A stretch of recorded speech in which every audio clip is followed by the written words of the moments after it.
The invisible minefield. When the ink dries on those divorce papers, most people think the story is over. But for your ex wife, the real psychological war is just beginning. What nobody tells you is that she didn't just walk away from a relationship. She stepped directly into a high stakes psychological minefield that she's been subconsciously building for years. While the world sees a woman making a brave new start, the reality is far more clinical and cold. She spent months, maybe years, convincing herself that your presence was the only thing standing between her and a life of cinematic happiness. She created a mental map where you were the obstacle and freedom was the destination. But now that the obstacle is gone, she's realizing that the map was a lie. She has walked out of a structured, predictable ecosystem and into a chaotic void, where every step she takes risks triggering a realization she isn't prepared to handle. This isn't about hoping she suffers or waiting for some cosmic karma to strike.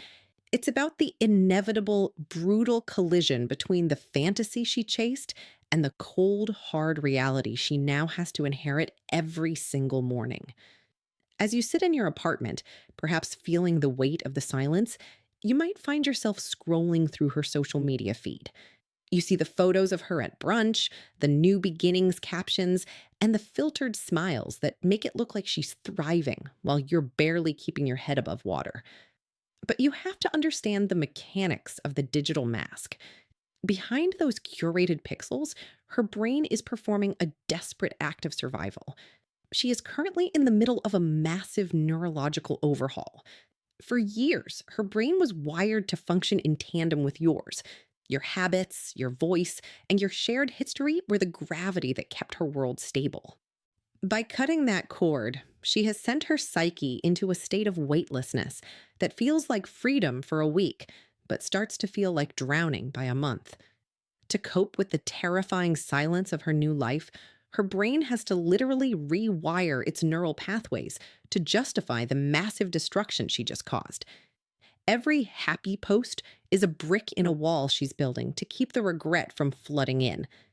The most dangerous part of this minefield is the cognitive dissonance she's now forced to live with every hour of the day. To stay sane, she has to believe her choice was right, even when the evidence starts suggesting it was a catastrophic mistake. This creates a state of constant internal friction that is physically and mentally exhausting.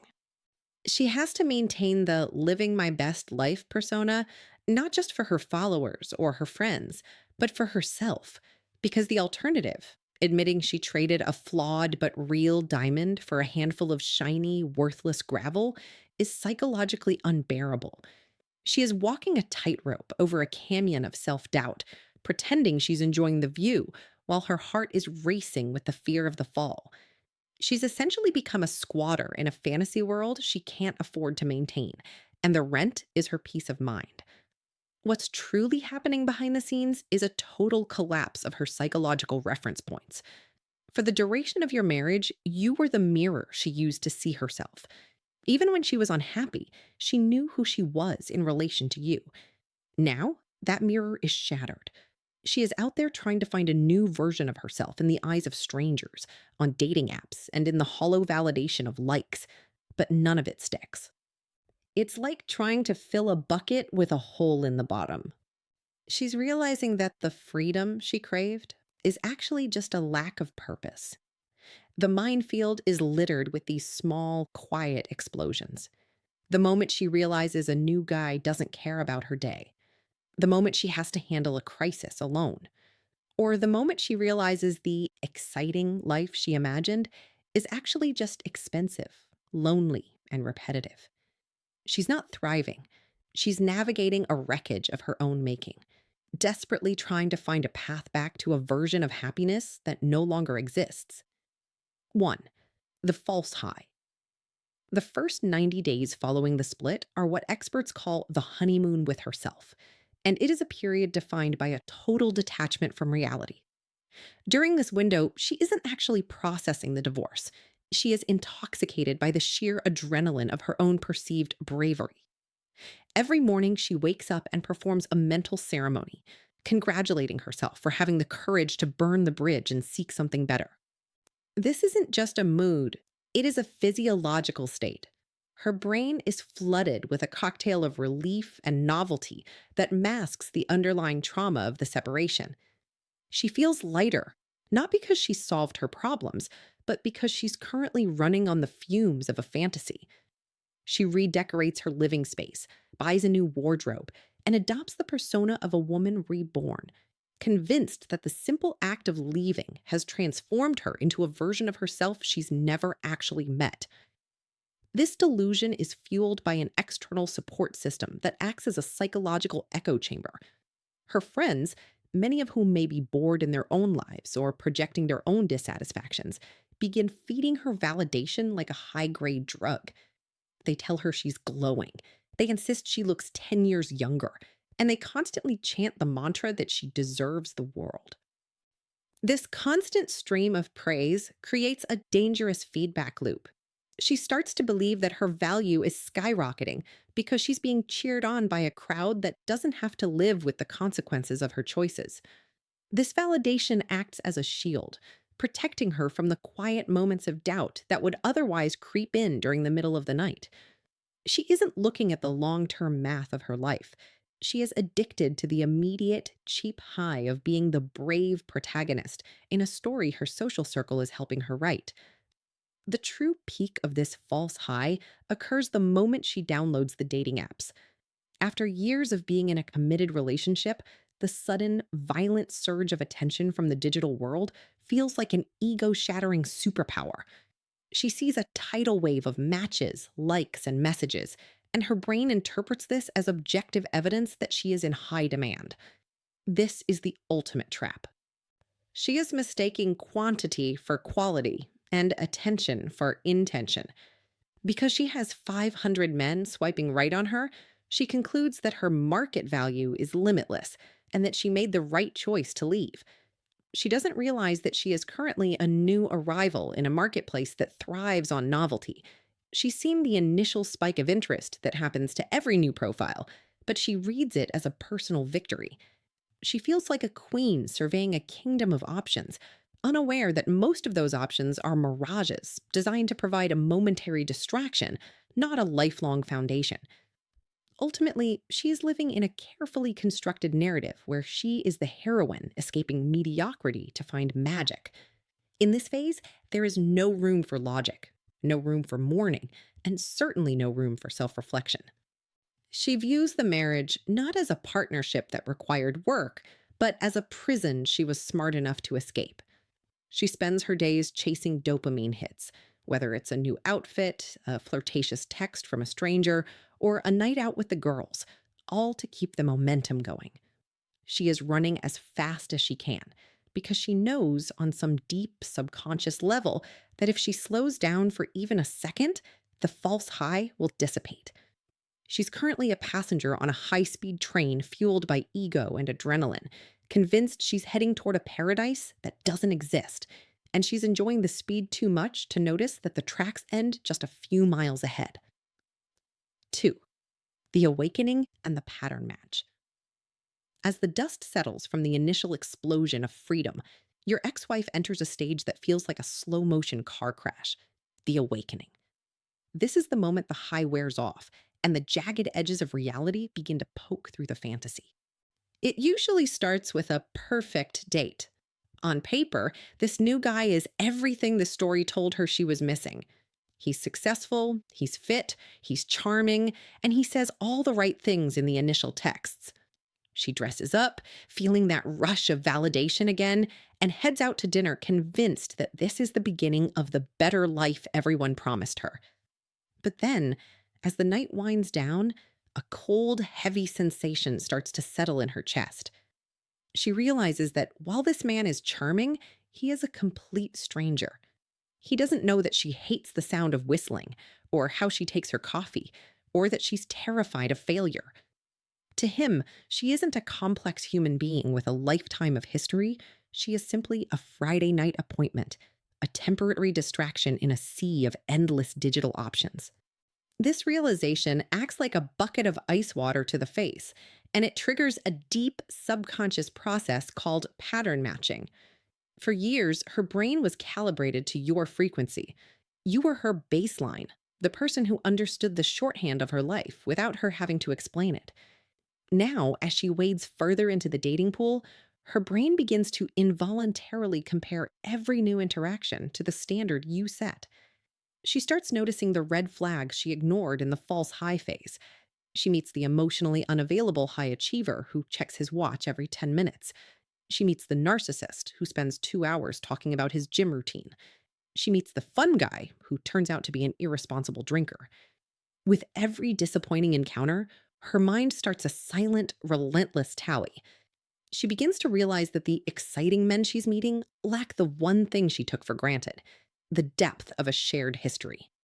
In this phase, the you in her head starts to undergo a radical transformation. During the divorce, you were the villain, the mediocre man she had to escape. But now, in the face of a cold and transactional dating market, your image begins to soften.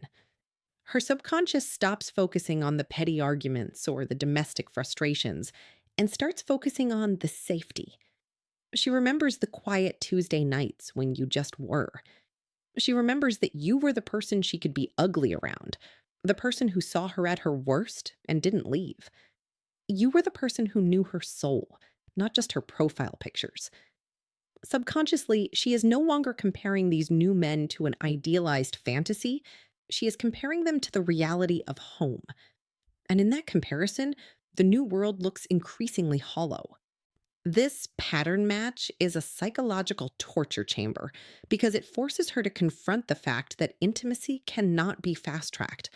She can have 1,000 perfect first dates, but none of them can replace the decade of built in trust she threw away. She starts to realize that while she wanted new, what she actually needed was known. The man she's sitting across from might have better abs or a flashier car, but he doesn't know her heart, and he isn't interested in learning it. She begins to see that she traded a fortress for a tent, and every time the wind blows in this new, cold world, she finds herself looking back at the fortress she dismantled. She won't admit it yet, her pride is still too high, but the awakening has begun, and the you who was safe is starting to look like the only thing that was ever actually real. 3. The performance. By the time she hits the 8-month mark, the cracks in the facade aren't just visible, they are structural. This is the stage where the panic sets in, a cold, creeping realization that the new life she promised herself hasn't actually arrived. The novelty that fueled her during the first few months has completely evaporated. The thrill of the new apartment has worn off. The excitement of the dating apps has turned into a repetitive chore. And the freedom she once bragged about now feels like an echo chamber. Even her social circle, the very people who cheered her on during the false high, are starting to drift away. They've heard all her dating stories. They've validated her 1,000 times. And frankly, they are moving on with their own lives and marriages. She finds herself in a position where her support system is no longer feeding her the dopamine she needs to keep the illusion alive. She is standing on a stage with the lights dimming, realizing the audience has already left the theater. This internal panic is compounded by the external reality of her household, especially if there are children involved. Around month 8, the kids stop being resilient and start reacting to the fact that their foundation has been shattered. They are acting out. Their grades might be slipping, or they are withdrawing into a silence that speaks volumes. She spent months telling herself that happy mom equals happy kids, but now she's looking at the collateral damage of her decision and realizes she can't self-care her way out of the guilt. Every time she looks at them, she is reminded that she traded their stability for a pursuit of more that she still hasn't found. The weight of being a solo parent, handling the discipline, the finances, and the emotional fallout alone begins to crush her. She realized she didn't just fire a husband, she fired her co pilot, her backup, and her primary support system. and the sky is starting to look very dark. Because she's built her new identity on being empowered and happier than ever, she can't admit she's struggling. This turns her life into a grueling daily performance. She becomes an actress who has forgotten why she even took the role, but she's forced to stay on stage because she's too proud to admit the play is a tragedy. Every "I'm living my best life" post on social media takes more energy to fake. Every smile in a public setting feels heavier. She is caught in a loop where she has to keep proving to you, to her friends, and to herself that she made the right choice, even as her bank account, her emotional health, and her home life tell her otherwise. She is exhausted from the sheer effort of maintaining a public persona that is the polar opposite of her private reality. The gap between who she is pretending to be and how she actually feels has become a canyon she doesn't know how to cross. To avoid the crushing, deafening silence of her reality, she usually swings between two extremes. The first is a manic pursuit of validation. She doubles down on the chaos: more nights out, more frantic dating, more expensive glow up projects, and a desperate attempt to find anyone who will tell her she's still winning. She's trying to outrun her thoughts by staying in constant motion. But eventually, the energy runs out, and she hits the second extreme: the retreat. This is when she spends entire weekends in the dark, paralyzed by the weight of her own choices. In these moments, she's not looking at dating apps. She's scrolling through her old camera roll. She's looking at photos from 2 years ago: the boring family dinners, the vacations, the quiet moments on the couch. Through the lens of her current exhaustion, that mediocre life she ran away from starts to look like a masterpiece of peace and security. It hits her, far too late, that the grass wasn't greener. It was just a different shade of dead. And she's the one who killed the only garden she ever truly had.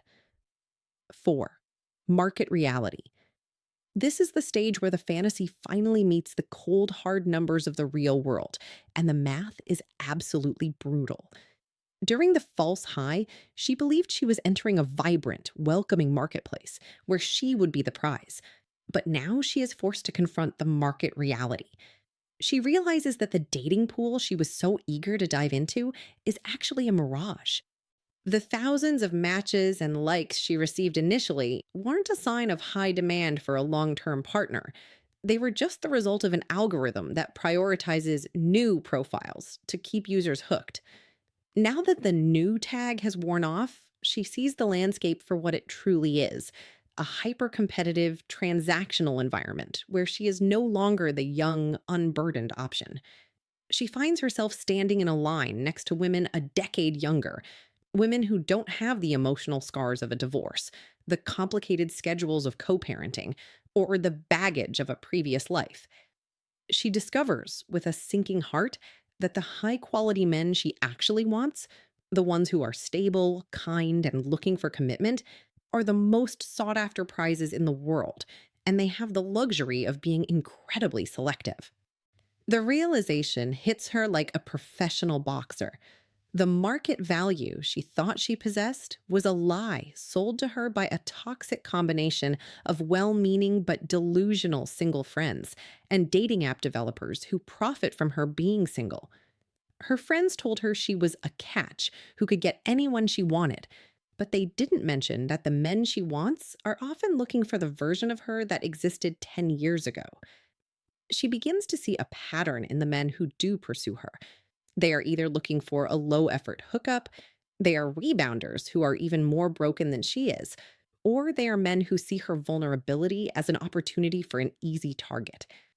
The quality men she imagined would be lining up to rescue her are nowhere to be found. Or worse, they are dating women who haven't spent the last year burning their lives to the ground. This creates a devastating blow to her self esteem. She went from being the center of your universe, a woman who was cherished and known, to being just another thumbnail in a sea of thousands, easily swiped away and forgotten by men who don't even know her last name. As this reality sinks in, the definition of her independence undergoes a painful transformation. She spent months shouting from the rooftops about how free and independent she was. But she's discovering that independence without a foundation of resources or a loyal partner isn't actually freedom. It's just decorated loneliness. It's the freedom to pay all the bills yourself, the freedom to move the furniture alone, and the freedom to go to sleep in a silent house where nobody cares that you had a hard day.